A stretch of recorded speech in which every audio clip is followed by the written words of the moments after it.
यो मलिखुको पुल कति अरे यो 50 सालमा भत्काइदिएर उतापट्टि सारेको है। पहिला न त हेरि यहाँनिर थियो है पुल।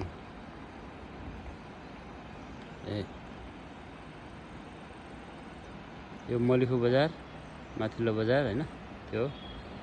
यो बाटो चाहिँ सिमेन्ट कारखाना जाने बाटो मलिखु धादिङको काल्ते भन्ने ठाउँमा। यो चाहिँ ब्लक फ्याक्ट्री है। उता चाहिँ त्यो डाँडा पारिपट्टि गजरी